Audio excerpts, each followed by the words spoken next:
మహాగణాధిపతయే నమః. ఓం గురుభ్యో నమః. ఓం శ్రీమాత్రే నమః. పరమేశ్వర స్వరూపమైనటువంటి జ్యోతిష, వాస్తు మరియు ఇతర అనేకమైనటువంటి శాస్త్రములను మనకు అందించినటువంటి మహర్షులకి నమస్కారం. హయగ్రీవ హయగ్రీవ హయగ్రీవేతి యో వదేత్తస్స నిస్సరతే వాణి జహ్నుకన్యా ప్రవాహవత్. అరుణాం కరుణాతరంగితాక్షీం ధృతపాశాంకుశపుష్పబాణచాపాం అనిమాదిభిరావృతాం మయూకైః అహమిత్యేవ విభావయే భవానీం. శ్రీమాత్రే నమః. ప్రేక్షకులకి లలితాంబిక అమ్మవారి యొక్క అనుగ్రహం పరిపూర్ణంగా కలగాలని మనస్ఫూర్తిగా కోరుకుంటూ మనం ఈరోజు చెప్పుకోవేటువంటి టాపిక్, మన జీవితంలో ధనం వచ్చేటువంటి మార్గం ఏ రూపంలో ఉంటుంది, మనం నష్టపోయేటువంటి మార్గం ఏ రూపంలో వస్తుంది అనేటువంటి విషయం మనకు తెలిసినట్లయితే జీవితంలో నష్టపోకుండా ఉంటాము, ధనం రాబడి ఉంటుంది. అయితే దీనికి ప్రతి లగ్నానికి స్పెసిఫిక్గా కొన్ని ఉంటాయి. అలాగే అసలు date of birth, time, place తెలియని వాళ్ళకు కూడా ఎలా చేసుకోవాలనేటువంటి చెప్తాను. కాబట్టి ఏంటంటే వీడియో ఎండింగ్ వరకు చూస్తే ఇన్ఫర్మేషన్ అనేటువంటిది ఉంటుంది. మొట్టమొదటిగా మనం ఇక్కడ కండిషన్స్ అసలు ఏమిటి, మళ్ళీ ఇక్కడ విదేశాల్లో ఉద్యోగం చేసే వాళ్ళకి వేరే ఉంటుంది, అవన్నీ కూడా నేను మీకు ఆఖరి వరకు చెప్తాను, చూస్తూ ఉండండి. వృశ్చిక లగ్నము, వృశ్చిక రాశి. మీకు ధనాన్ని ఇచ్చే కారకుడు ఎవరు, ఏ రకంగా అది యోగం పడుతుంది, అండ్ ఇక్కడ ఖర్చు ఏ రూపంలో వస్తుంది అంటే ఇక్కడ మనం కనుక ఈ పాయింట్ కనుక కరెక్ట్గా తెలుసుకోగలిగితే దాని జోలికి వెళ్ళకపోతే చాలు, మనం సేఫ్లో ఉంటాం. గుర్తుపెట్టుకోండి. అంటే చిన్న ఎగ్జాంపుల్ అలాంటిది, పవరు ముట్టుకుంటే షాక్ కొడుతుంది అని మనకు తెలుసు, వైర్ ముట్టుకోం. ఇది పలానా హెల్త్ని ఇచ్చే ఫుడ్ తింటాం, మనకు హెల్త్ ఇస్తుంది అంటే మన లైఫ్లో న్యాచురల్గా బయట ఉండేటువంటి సిచ్యువేషన్స్ దేన్ని టచ్ చేస్తే మంచిది, దేన్ని టచ్ చేస్తే కరెక్ట్ కాదు అని తెలిస్తే మనం ఎలా అయితే సేఫ్గా ఉంటామో మన జన్మ జాతకంలో కూడా ధనాన్ని ఇచ్చే ప్లానెట్స్ ఏంటి, భాగ్యాన్ని ఇచ్చే ప్లానెట్స్ ఏంటి, మనల్ని ఇబ్బంది ఇచ్చేటువంటి ప్లానెట్స్ ఏంటి అని తెలుసుకోగలం. ఇక్కడ అంటే చాలా ఉంటాయి, జన్మజాతకాన్ని బట్టి, పర్సనల్ చార్ట్ బట్టి మారిపోతుంటాయి కూడా, బట్ బేసిక్ లెవెల్ మనం తెలుసుకోవాలి. స్కార్పియో లగ్నానికి 2 and 5 అంటే రెండవ అధిపతి, పంచమాధిపతి. వీళ్ళు ఎవరైతే ఉన్నారో వీళ్ళెవరు మీకు గురువు అవుతాడు. సో జూపిటర్ ఎప్పుడైతే అవుతాడో 2 and 5 కారకుడు. ఇక్కడ సర్వసాధారణంగా స్కార్పియో వాళ్ళకి గురువు అంటే ఈ గురువు ఎవరైతే ఉన్నారో ఈ జూపిటర్ పర్టికులర్గా ధనాన్నిచ్చే కారకుడు మరియు సంతానానికి కారకుడు అవుతాడు. ఈ సంతానానికి కారకుడు, ధనాన్నిచ్చే కారకుడు అయినందుకు మీకు గనక జూపిటర్ బాగున్నాడు అంటే మీకు సంతానం కలిగినప్పటి నుంచి లేదా ఒక టీచింగ్ రిలేటెడ్ వాటి మూలంగా, క్రియేటివ్ రిలేటెడ్ వాటి మూలంగా, ఎవరికైనా అడ్వైజెస్ ఇచ్చే వాటి మూలంగా, కన్సల్టెన్సీస్ వాటి మూలంగా గురు మహర్దశల్లో యోగిస్తుంది. అయితే గురు మహర్దశల్లోనే ధనయోగం వస్తుందా అంటే ఇట్స్ డిపెండ్ ఆన్ మీ యొక్క గురువు యొక్క బలం, మీ గురు రాశుల్లో ఉండేటువంటి గ్రహాల యొక్క స్థితి. గురు రాశుల్లో ఏ గ్రహాలు ఉన్నాయి is most important. Because of గురు రాశుల్లో ఏ గ్రహాలు ఉంటే ఆ గ్రహాల యొక్క ప్రభావం దాని మీద ఉండి తీరుతుంది. సో ఇక్కడ ఏంటి, జూపిటర్ బాగున్నాడు, ఒక మంచి గురువుగా మారుతారు, ఒక మంచి టీచర్గా మారుతారు. అంటే ఆ లక్షణాలు ఆ మహాదశ కానివ్వండి, ఆ కాంబినేషన్ కానీ ఇస్తుంది. But it's depend on me యొక్క జూపిటర్ ఉండే కండిషన్ ఈజ్ మోస్ట్ ఇంపార్టెంట్. ఇప్పుడు చూడండి, అందరూ ఒకే రకంగా పుడతారు, కానీ వాళ్ళ బాడీలో ఉండే ఆర్గన్స్ స్ట్రెంత్ ఒక్కొక్కరిది ఒక్కో రకంగా ఉంటుంది, వాళ్ళ బ్లడ్ లెవెల్లో ఉండే ఇది వేరేగా ఉంటుంది. ఎందుకు ఏమండి, ఒకే తల్లిదండ్రులు పుట్టామండి, ఎందుకు ఒక వ్యక్తి అనారోగ్యంగాను, ఒకరు ఆరోగ్యంగాను, ఇంకోళ్ళు బాగా తెలివిగాను ఎందుకు జన్మిస్తున్నారంటే it's depend on planetary combinations, planetary related సంబంధించినవి. ఇక్కడ మీరు అర్థం చేసుకోవాల్సిన విషయం ఏంటంటే ఈ ధనాధిపతి గురువు అయితే చాలామంది ఏమనుకుంటారు, నాకు ధనాధిపతి గురువు కదండి, నేను గురువు ఉంగరం పెట్టేసుకుంటానండి, కనకపుష్యరాగం పెట్టేసుకుంటానండి. పొరపాటును కూడా మీరు ధనాధిపతి అని, భాగ్యాధిపతి అని డైరెక్ట్ పెట్టుకోకండి. ఎందుకంటే ఇవి ఒక్కొక్కసారి ప్లానటరీ కాంబినేషన్స్లో పాడైనప్పుడు అది పెట్టుకోకపోవడమే మంచిది. బట్ ఏదో ఒకటి ధరిస్తే నాకు ఒక ఆత్మవిశ్వాసం పెరుగుతుంది అనుకునేటప్పుడు మాత్రం నేను చెప్పేది ఒకటే, రుద్రాక్ష ధరించండి, ది బెస్ట్ వే. అట్లాగే మీకు ధనాధిపతితో పాటు మీకు ధనాన్ని ఇచ్చేటువంటి కారకుల్లో పంచమాధిపతి కూడా ఒకలే అవుతారు. కాబట్టి ఇక్కడ గురువు యొక్క స్థితి, దాని తర్వాత భాగ్యాధిపతి చంద్రుడు, మూన్ కనుక బాగున్నాడు అంటే అదృష్టం కొద్దీ కలిసి వస్తుంది. అంటే మనం చూడండి, ఒక్కోసారి చాలా కేసెస్లో చూస్తుంటాం, నేను పెద్దగా కష్టపడ్డండి కానీ ఆయనకి ఏంటో లక్ కలిసి వచ్చేసి అంటాం. అది. అయితే ఇంకొక లక్కనిచ్చేటువంటి కారకులు ఎవరు ఇక్కడ అంటే ఫస్ట్ వీళ్ళకి స్కార్పియో లగ్నంలో జన్మించారు అంటే 10th లార్డ్ సన్. అంటే ఇన్బిల్ట్గా గవర్నమెంట్ జాబ్ రావడానికి లేదా మెడికల్ ద్వారా ధనం రావడానికి రవి ఇన్బిల్ట్గా 10th లార్డ్ అయ్యాడు.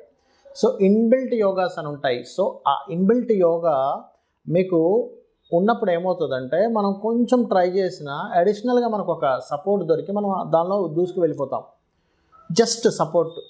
అట్లాగే మీకు సన్ కనుక బాగున్నాడు, గవర్నమెంట్ జాబ్స్ ట్రై చేసుకోవచ్చు, గవర్నమెంట్ జాబ్స్ ద్వారా డబ్బులు వస్తాయి. కానీ ఇక్కడ మీకు వీనస్ పాడయ్యాడు అనుకోండి, జీవిత భాగస్వామి ద్వారా, వివాహం ద్వారా, వాహనాల ద్వారా ఇబ్బందులు వస్తాయి.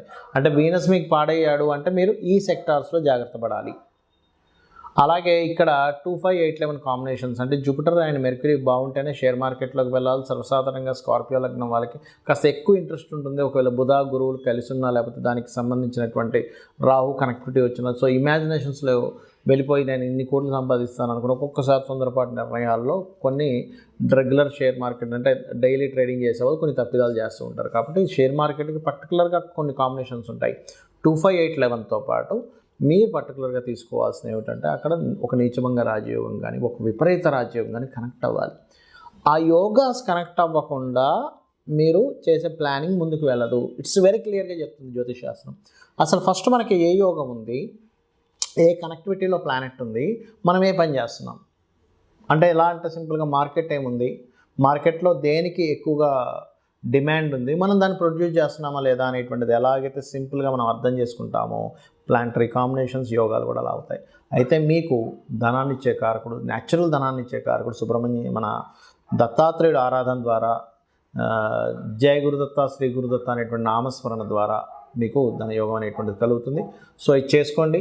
ముఖ్యంగా ఎక్కువ ఖర్చులు అవుతున్నాయి అనుకునేటువంటి వారు గణపతి ఆలయాలకు వెళ్తూ ఉండండి. కేతు గ్రహం దగ్గర దీపారాధన చేయండి, వీలైతే శుక్రగ్రహం దగ్గర కూడా దీపారాధన చేయండి. ఇక్కడ ముఖ్యంగా మీకు నేను చెప్పాను, ధనాధిపతి ఒక గ్రహంతో కనెక్ట్ అయినప్పుడు దాని మూలంగా డబ్బులు వస్తాయి. అంటే చిన్న ఎగ్జాంపుల్ చెప్తాను చూడండి. ధనాధిపతి రవితో కనెక్ట్ అయ్యాడు, అప్పుడు మీరు ఏం చేయాలి? రవి బాగున్నాడా, ఆటోమేటిక్గా మీరు మెడికల్ రిలేటెడ్ వాటిల్లో వెళ్ళిపోతే బాగా వస్తాయి డబ్బులు. అది ఆరోగ్యాన్ని ఇచ్చే ఏదైనా సరే. చంద్రుడితో కనెక్ట్ అయ్యాడు, కంప్యూటర్స్, ఫుడ్ రిలేటెడ్. కానీ చాలామంది అడుగుతుంటారు ఏమంటే నాకు హోటల్స్ పెట్టచ్చా, ఫుడ్. చంద్రుడు బాగున్నాడా, ధనాన్ని కనెక్టివిటీ ఇస్తున్నాడా, ఆ మహాదశ నడుస్తుందా, గుడ్. అలా కాదండి నేను సెక్యూరిటీ సర్వీసెస్ పెట్టుకుందాం అనుకుంటున్నాను, మార్స్ బాగుండాలి. అలా కాదు సార్ నేను ఒక ఏజెన్సీ పెట్టుకుందాం అనుకుంటున్నా, ఏజెన్సీ ద్వారా నాకు డబ్బులు రావాలనుకుంటున్నా, ఏమిటి? మెర్క్యూరీ బాగుండాలి. కాదండి నేను పలానా ఒక స్కూల్ ఆర్ కాలేజ్ పెట్టుకుందాం అనుకుంటున్నాను, జూపిటర్ బాగుండి జూపిటర్తో ధనాధిపతి కనెక్ట్ అయ్యి ఉండాలి. కొంతమంది మ్యారేజ్ బ్యూరోస్ పెట్టుకుని ఉంటారు, లేకపోతే ఫ్యాషన్ డిజైనింగ్ పెట్టుకుంటుంటారు, బ్యూటీ పార్లర్స్ పెట్టుకుంటూ ఉంటారు, లేనట్లయితే ఏదైనా అందమైన వస్తువులు అమ్మేటువంటిది పెట్టుకుంటూ ఉంటారు, కాస్ట్లీ వస్తువులు అమ్మేది పెట్టుకుంటారు. వీనస్ బాగుండి వీనస్ ధన స్థానాన్ని సంబంధం కలిగి ఉండాలి, అప్పుడు 5th కనెక్టివిటీ కూడా ఉండాలి. అయితే ఇక్కడ ఏంటంటే ఎప్పుడు కూడా ప్లానెట్ బలం ఎంత ఉంది, అది పాపకర్తెల్లో ఉందా శుభకర్తెల్లో ఉందా, ఈజ్ మోస్ట్ ఇంపార్టెంట్. కొంతమంది ఏం చేస్తారు, కన్సల్టెన్సీ సెంటర్స్ పెట్టుకుంటారు, అంటే వీళ్ళు జాబులు ఇప్పిస్తూ వాళ్ళు అందులో కొంత కమిషన్ తీసుకుంటారు. అలాంటప్పుడు సాటర్న్ బాగుండాలి. రాహు ఉన్నాడు అనుకోండి, ఉదాహరణకి రాహు ఏంటి, విదేశాలకు వెళ్ళి ధనం సంపాదించడము, అట్లా. కొంతమంది ఆధ్యాత్మికమైనటువంటి చింతన, పూజలు చేస్తూ పౌరహిత్యంలో ఉంటారు. అప్పుడు కేతువు వాళ్ళకి బలంగా ధనయోగాన్ని ఇవ్వడం, కేతువు గురువు ఇద్దరు కలిసి ధనయోగాన్ని అద్భుతంగా ఉంటుంది. అంటే ఇక్కడ ఏమిటంటే ఒకటి గుర్తుపెట్టుకోండి, ఈ కాంబినేషన్ ఏదైతే ఉందో ఈ కాంబినేషన్ రిజల్ట్ మీద ఆధారపడి ఉంటుంది. అలాగే 12వ స్థానాధిపతి కూడా పాడైతే ఇక్కడ నేను మీకు ఏం చెప్పాను, ఖర్చులు ఆ రూపంలో అవుతాయని చెప్పాను. ఇప్పుడు మనకి ఖర్చులు వేస్టేజ్ అయిపోతాయా బాగా వస్తాయా అంటే ఈ 12వ అధిపతి బాగుండడం లేదా 12వ అధిపతి పాడైపోవడం. సేమ్ ప్యాటర్న్ మీరు ఏం చేయాలి, 12వ అధిపతి కనుక రవితో ఉండి పాడైపోయాడు అంటే మీరు తండ్రి యొక్క బాధ్యతలు మీ మీద పడడం వల్ల, తండ్రి సరిగ్గా స్టెబిలిటీ లేకపోవడం వల్ల మీరు ఆ బాధ్యతలు ఖర్చు పెట్టేస్తుంటారు మీ డబ్బులని. అలా కాదండి నాకు 12వ స్థానాధిపతి కొంతమందికి ఎట్లా ఉంటుందంటే వ్యసనాల్లోకి వెళ్ళిపోతారు. అంటే అట్లాగా రకరకాల డ్రింకింగ్ హ్యాబిట్స్ అని, లేకపోతే అటు ఇటు పిచ్చి పిచ్చిగా ఖర్చు పెట్టేసేయడం కానివ్వండి, రకరకాల హ్యాబిట్స్ ఉంటాయి. ఇవాళ రేపు మీకు తెలియని విషయం కదా, నేను చెప్పక్కర్లేదు ప్రత్యేకంగా. అట్లా ఆ రకంగా అయిపోతూ ఉంటుంది. లేదండి కొంతమందికి ఏమవుతుంది, ఎక్కువ తిరగడం ద్వారా స్పెండ్ చేస్తుంటారు, ఆ టూర్ అంటారు ఈ టూర్ అంటారు. మూన్ 12వ స్థానంతో ఉంటే అప్పుడు అది అట్లా. మార్స్ అనుకోండి అనవసరమైన గొడవల్లో ఇరుక్కొని ఆ కేసెస్ చుట్టూ తిరుగుతుంటారు. జూపిటర్ అయినా సరే కోర్టు కేసెస్ చుట్టూ తిరుగుతుంటారు. వీనస్ అనుకోండి అనవసరమైన చెడు స్నేహాలు, అట్లాంటి వాటి ద్వారా. మెర్క్యూరీ పాడయ్యాడు అనుకోండి, ఉదాహరణకి మీకు 12వ స్థానాన్ని మెర్క్యూరీ పాడు చేస్తూ మెర్క్యూరీయే పాడయ్యాడు, మెర్క్యూరీతో కాంబినేషన్స్ వచ్చాయి అన్నప్పుడు పాడైతేనేమో అనవసరమైన బిజినెస్ ఇన్వెస్ట్మెంట్స్ వల్ల మీకు ఇబ్బంది కలుగుతూ ఉంటుంది.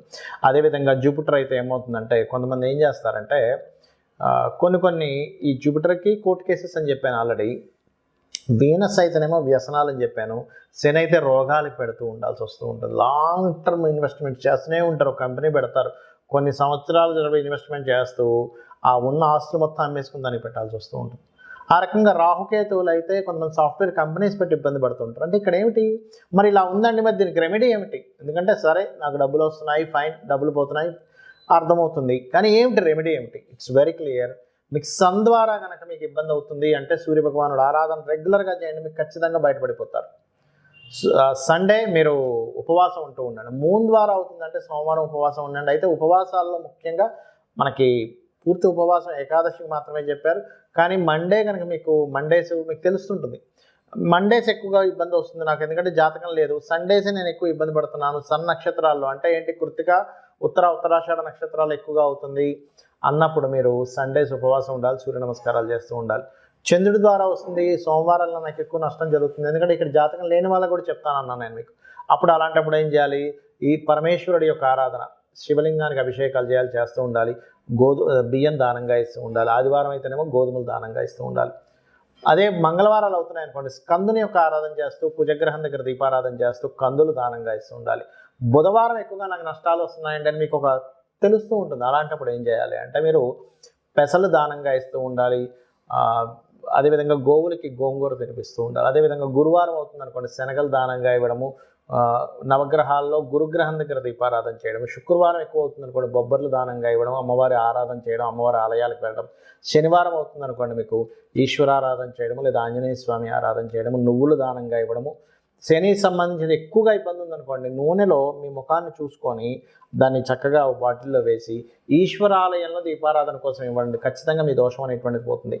రాహుకేతువులు అయితే రాహుకేతువుల దగ్గర దీపారాధన చేస్తూ గణపతి మరియు దుర్గాదేవి యొక్క ఆరాధన చేస్తూ ఉండాలి. ఇలా గనక చేసినట్లయితే మీరు 100% ఖర్చుల నుంచి బయటపడతారు, సంపాదన అనేటువంటిది పెరుగుతుంది. అయితే ఇక్కడ ఏంటంటే ఒక మంత్రం బలంగా మీరు కనుక చేయగలిగితే, ఒకవేళ అప్పులున్నాయి, ఓం అపర్ణాయే నమః, అదేవిధంగా ఓం సంపత్కరీ సమారూఢ సింధుర బ్రజ సేవితాయ నమః, ఖచ్చితంగా మీకు ఫైనాన్షియల్ గ్రోత్ పెరుగుతుంది. దీంతోపాటు ఇంకా వీలైతే కనుక ఓం ధర్మాధ్యక్ష ధనాధ్యక్ష ధనధాన్య వివర్ధనీయ నమః, ఇవి చేసుకుంటూ మీరు ఒకవేళ నేను బిజినెస్ లైన్స్లో ఉన్నానంటే బిజినెస్ ఎదుగుదల కావాలి అనుకునేటువంటి వారు ఓం ఇంద్రగోప పరిక్షిప్త స్మరతోనా భజంగికాయ నమః అనేటువంటి మంత్రం కనుక చేసుకున్నట్లయితే 100% మీరు సక్సెస్ అయి తీరుతారు, సక్సెస్ని మీరు పొందుతారు.